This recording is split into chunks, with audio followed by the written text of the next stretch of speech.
Good evening, I'm Belva Davis. Welcome to This Week in Northern California. Joining me tonight on our news panel, Josh Richman, legal and political affairs reporter with the Oakland Tribune on what the election results mean for the future. Tom Vacar, consumer editor for KTVU News on the newest iPhone and the mobile devices war. Bob Egelko, staff writer for the San Francisco Chronicle on the BART shooting trial. And starting with Carla Marinucci, political reporter with the San Francisco Chronicle on Tuesday's election. So Carla, you've said on this program that voters are angry. So what would you say, who's going to benefit from that frustration? Well, I think that's the question going forward until November, Belva. It's who are they angrier at? The political insiders, the Jerry Browns, the Barbara Boxers, or are they angrier at the corporate insiders, the Meg Whitmans and the Carly Fiorinas? And that's how I think both of these parties are going to cast this election.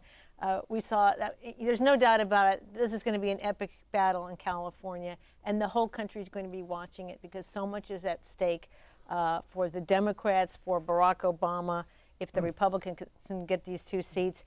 So Meg Whitman, big win, and that's why you saw her and Carly Fiorina together on the front pages of many newspapers, not only around the state but across the country. This is Silicon Valley women and Republican women, first time ever for the Republican Party. They haven't even had a woman to chair the party, never mind to be nominated to these kind of seats. So this is going to be, I think, one of the most interesting and unusual political battles we've seen in both of these seats.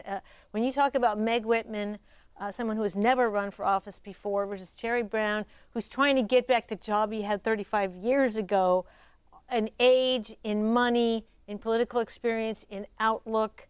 The contrast is just huge between these two, and there's a definite choice in terms of how they're going to run the state. Wasn't there used to be an old saying that experience counts? In this case, does it count too much? In this election cycle, no, the voters are saying experience doesn't count really.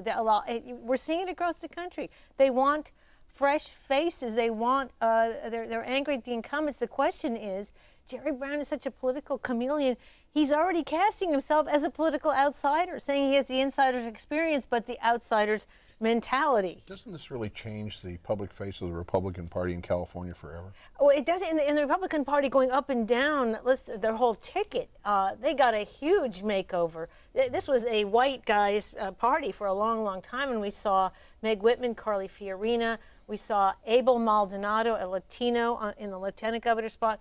Damon Dunn, an African American, for Secretary of State. Right. I mean, that's a huge change for them, and it's kind of interesting and ironic that they're the party this time that's going to be able to have the Rainbow Coalition, and the Democrats not so much. Yeah, and building on that, I think it's also worth noting that perhaps not so much with Fiorina and Whitman, but in some of these down-ticket races, the Republicans this time are fielding some people who are somewhat more moderate in their policy stances than the party usually puts forward from primaries. You've got Abel Maldonado, right, who is not beloved by large sectors of his party, and yet as the appointed incumbent was able to carry the primary over Sam Amistad and was much more conservative. That's going to be a much bigger challenge for Gavin Newsom in the lieutenant governor's race than a far-right conservative ever could have been, especially considering he's a Central Valley Latino who brings that constituency to the table. Same thing in the attorney general's race. Steve Cooley, not the most conservative guy in that race by a long shot, not the Tea Party favorite, and yet a big city DA, a Republican big city DA in a Democratic stronghold who's going to bring a lot of that gravitas to the race against Kamala Harris, who comes into this wounded by some of the allegations. The real question to the both of you is, was this done on a grand plan? Did they start out to do this? Were you all aware that the party was going through this evolution? I think the Republican Party has come to the conclusion that there are 2 million votes behind the Democrats here in California. They know they have to make some pretty dramatic moves to make up that kind of gap. And you saw with recruiting someone like Damon Dunn, who's a very intelligent, charismatic young guy, former NFL football player, but on the other hand, who never voted until May 2009 in his life. But if you look at running who for his Secretary primary of State. opponent was, there was never much chance that he was going to lose this. Was Orly Tates, who was the queen of the birthers, somebody way far to the right, who, the Tea Party folks were just praying that she would be in there. She didn't make it. I mean, for so many reasons, I think that the Republican Party has shifted over, and now they can boast of these two women at the top. That is huge. And when we talk about the Senate race, Barbara Boxer has never faced a woman, and not somebody who, Carly Fiorina is somebody who knows how to campaign. Well, are we maybe overstating this change a little bit? I mean, when did we last hear about the Republicans running somebody for the governor's office who, is running against the politicians, was an outsider, and, well, maybe the vocabulary is a little different, but there's some talk about blowing up boxes and things like that. Golly, it seems like I've heard that before. The face is a little different and all that stuff, and I don't know how well it turned out. You've hit it right on the money with the challenge that Meg Whitman has, because she even got this from her opponent, Steve Poizner, as you know, Josh. Third term of Arnold Schwarzenegger. She's using some of the very same phrases that he did. That is, I know how to come in and get rid of waste, fraud, and abuse. I'm going to be able to cut, the same kind of things. And this is going to be her challenge. How are you going to be different from that guy? Well, we could continue that conversation, because we've not said what Jerry Brown is bringing to the table. How is he really casting himself past the fact that he served? And we have the propositions still to talk about. Yeah. Well, I mean, quickly for Jerry Brown, I think you saw a lot of that yesterday as he appeared with the entire Democratic slate at a solar manufacturing plant in Fremont. Everybody praised him as having had the foresight as governor 33 odd years ago to have laid the policy and some of the bureaucratic and governmental groundwork for the clean energy industry.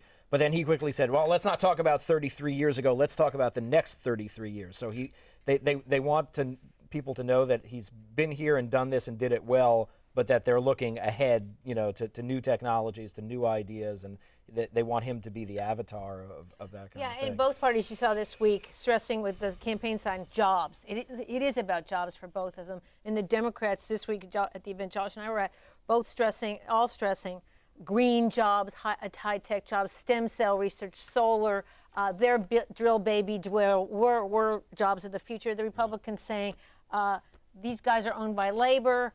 They're not going to be able to get things done. They're not going to get rid of the regulations that are going to help grow business. That's the argument. But the very people that need the most jobs is the construction industry, which has been just decimated by this thing. I mean, nice to talk about green jobs, but you got a lot of people out there that need work, and they need the kind of work that they know how to do, skilled labor, construction, stuff like that.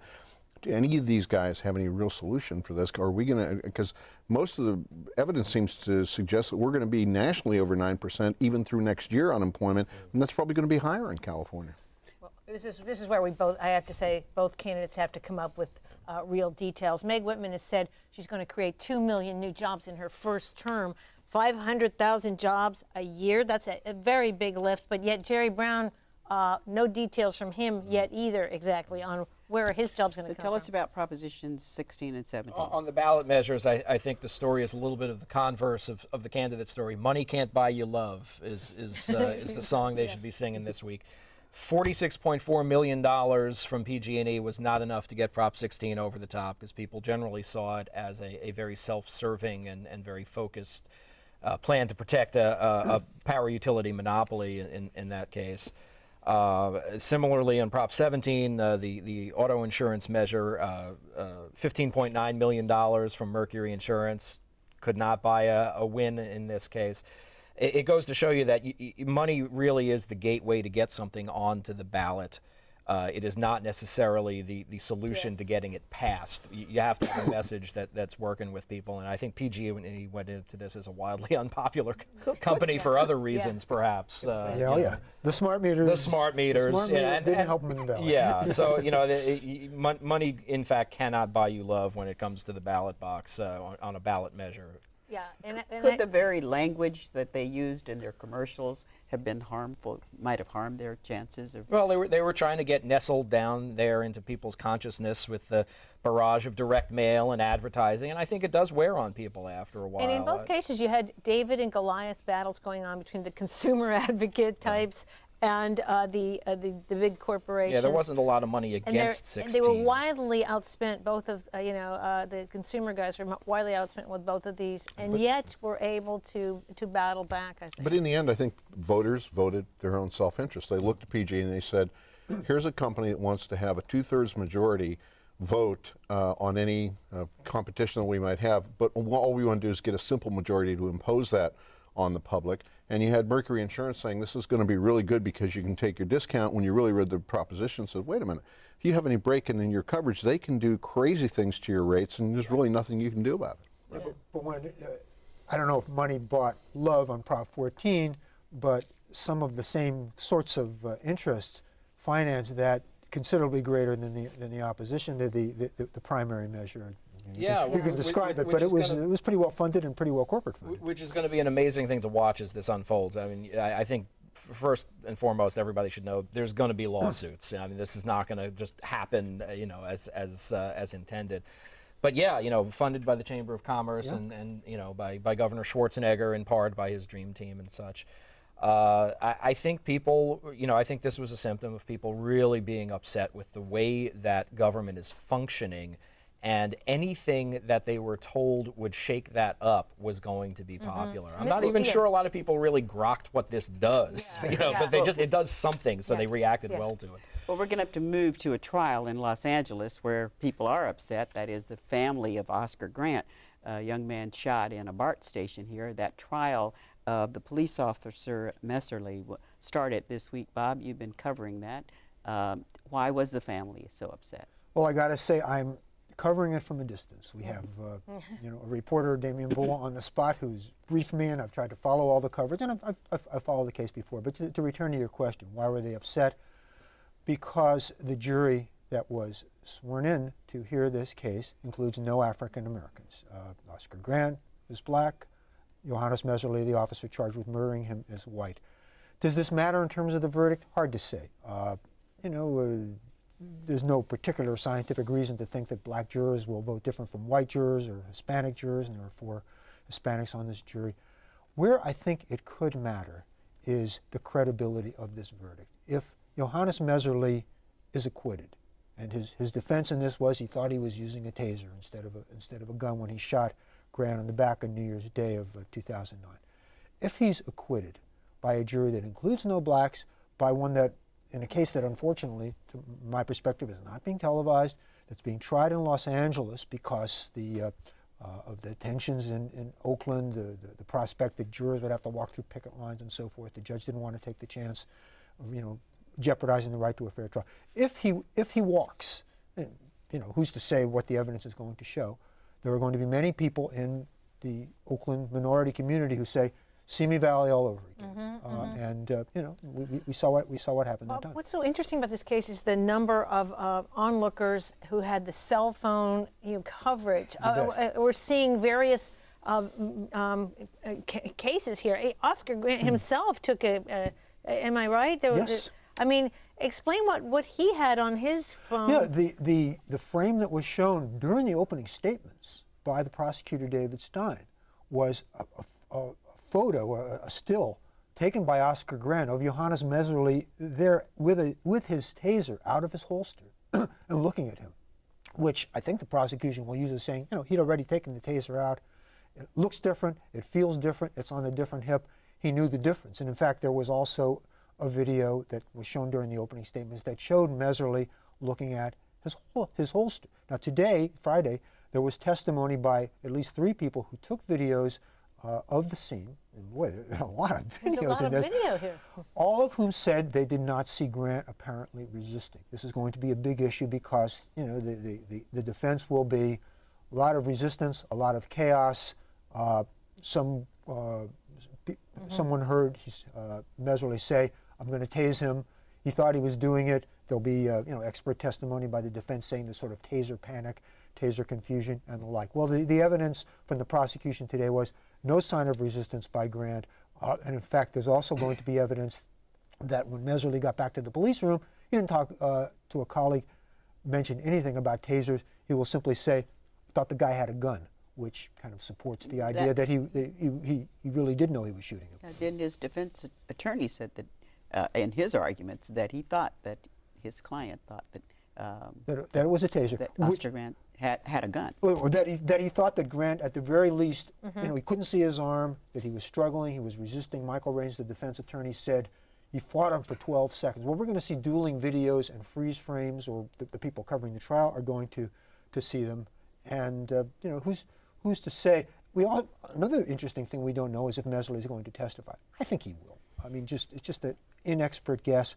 I think the jury is really going to want to hear what this guy has to say. Most times defendants don't testify because of the possibility of what might happen during cross-examination. But Raines has already talked a little bit about this guy's life, the 28-year-old voted most huggable in his high school class or something like that. This sounds like a setup for Meserly taking a stand and saying, here's what I thought, and let's see if the jury believes him. If they do, he might get acquitted, or at least it's possible that there'd be only a manslaughter verdict because of the taser. They might think that the taser was an unreasonable reaction. It's kind of interesting because, I mean, this has so much to do, the defense has so much to do with what was going on in Meserly's head at that moment, which would seem to compel some sort of testimony as to that. But at the same time, you're going to have this extreme agonizing deconstruction of all of these videos on a frame-by-frame basis to the point that the jurors may be sick of seeing this video in freeze frame for 3 weeks in a row. I think the jury very much will want to hear from Meserly, which doesn't say that that the defense will present him. This trial is going to go on for 3 or 4 weeks. One other interesting point that Damien made in his coverage, which I was interested in too, was this is hot stuff here.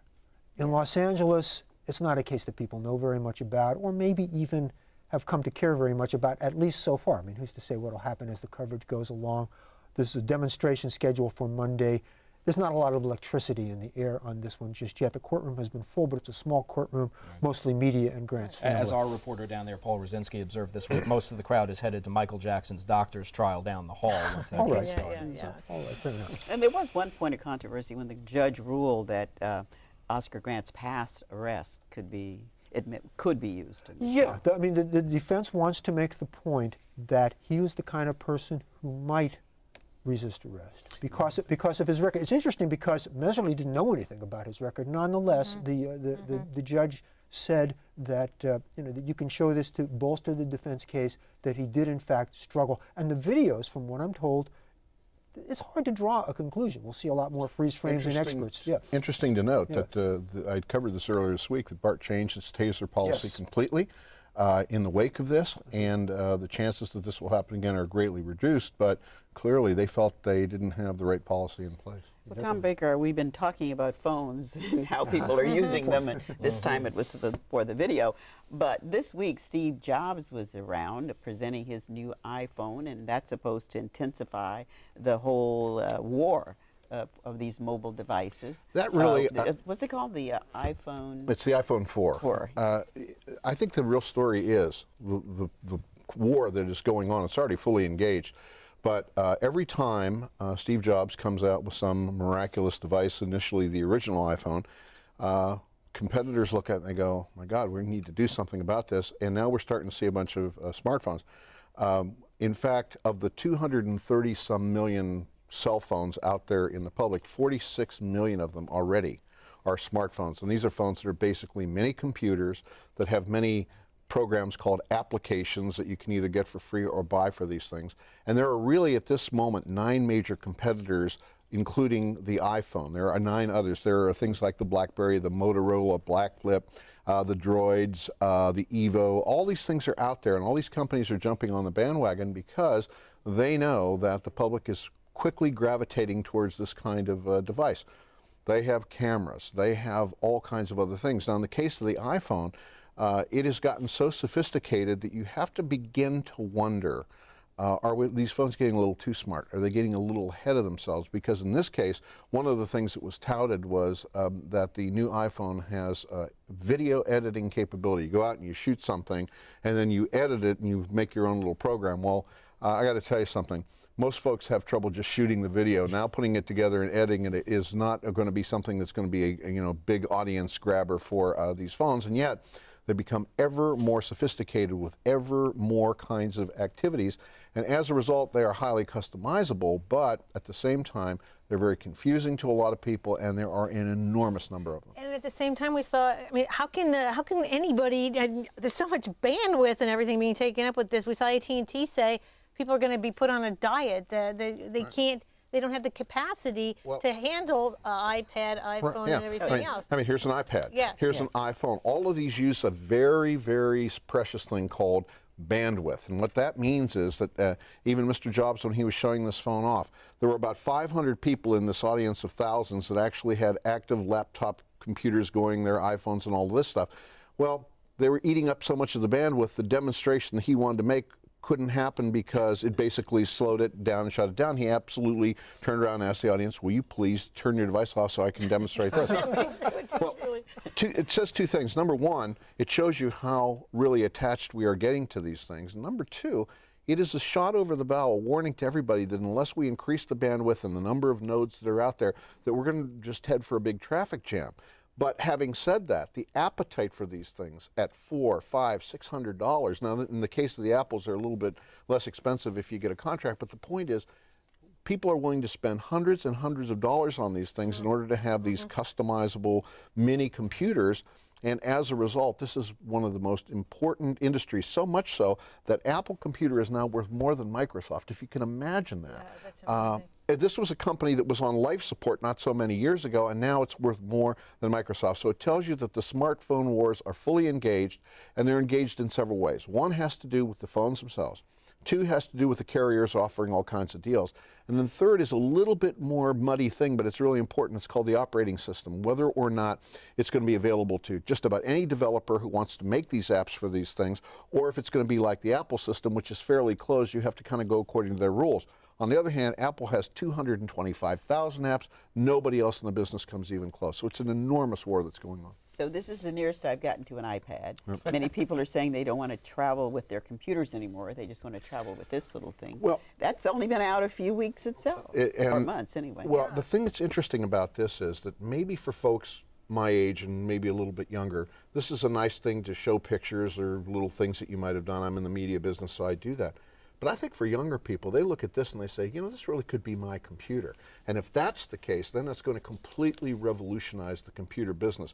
When this first thing came out, I wasn't so sure it was going to be successful. Now I can't imagine how it cannot be successful.